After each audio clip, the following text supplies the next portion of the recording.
കൊല്ലം ആയൂരിൽ കടയുടെ മുന്നിൽ പാർക്ക് ചെയ്തിരുന്ന ഇരുചക്ര വാഹനം മോഷ്ടിച്ചു കടത്തി. വാഹനയുടമ CCTV ദൃശ്യം ഉൾപ്പെടെ കേസ് നൽകിയിട്ടും FIR രജിസ്റ്റർ ചെയ്യാൻ തയ്യാറാകാതെ ചടയമംഗലം പോലീസ്.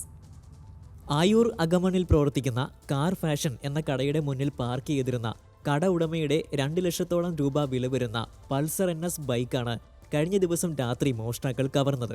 ഉടമ രാത്രി കട അടച്ചതിന് ശേഷം കാറുമായിട്ട് വീട്ടിലേക്ക് പോവുകയും ബൈക്ക് കടയുടെ മുന്നിൽ പാർക്ക് ചെയ്യുകയും ചെയ്തു. രാവിലെ കട തുറക്കാനെത്തിയപ്പോഴാണ് ബൈക്ക് മോഷണം പോയ വിവരം അറിയുന്നത്. ഇതിനെ തുടർന്ന് CCTV ദൃശ്യം പരിശോധിച്ചപ്പോൾ ബൈക്കിലെത്തിയ 2 യുവാക്കളിൽ ഒരാളാണ് ബൈക്ക് മോഷ്ടിച്ച് കൊണ്ടുപോയതെന്ന് വ്യക്തമായി.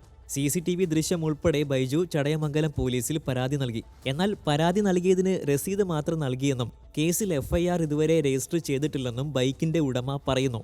മെനഞ്ഞാന്ന് രാത്രി ബൈക്ക് ഇവിടെ വെച്ചിട്ടാണ് പോയത്. അങ്ങനെ ഇന്നലെ രാവിലെ ഒന്ന് നമ്മൾ നോക്കുമ്പോൾ നമ്മുടെ ബൈക്ക് കാണുന്നില്ല. നമ്മൾ CCTV ദൃശ്യങ്ങൾ പരിശോധിച്ചപ്പോൾ ഒരു 2:30-3 മണിയായപ്പോൾ 2 ചെറുപ്പക്കാർ ബൈക്കിൽ വന്ന് നമ്മുടെ ബൈക്ക് മോഷ്ടിച്ചുകൊണ്ട് പോവുകയാണ് ചെയ്തിട്ടുള്ളത്. നമ്മളിതിന് ഉടനടി നമ്മൾ ചടയമംഗലം സ്റ്റേഷനിൽ പരാതി കൊടുത്തിട്ടുണ്ട്.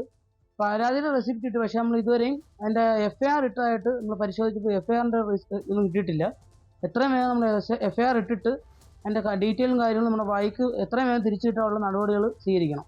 സമീപകാലത്ത് 10-ൽ കൂടുതൽ മോഷണങ്ങളാണ് ചടയമംഗലം പോലീസ് സ്റ്റേഷൻ പരിധിയിൽ നടന്നത്. ഒരു മോഷ്ടാവിനെ പോലും പിടികൂടാൻ പോലീസിന് കഴിഞ്ഞിട്ടില്ല.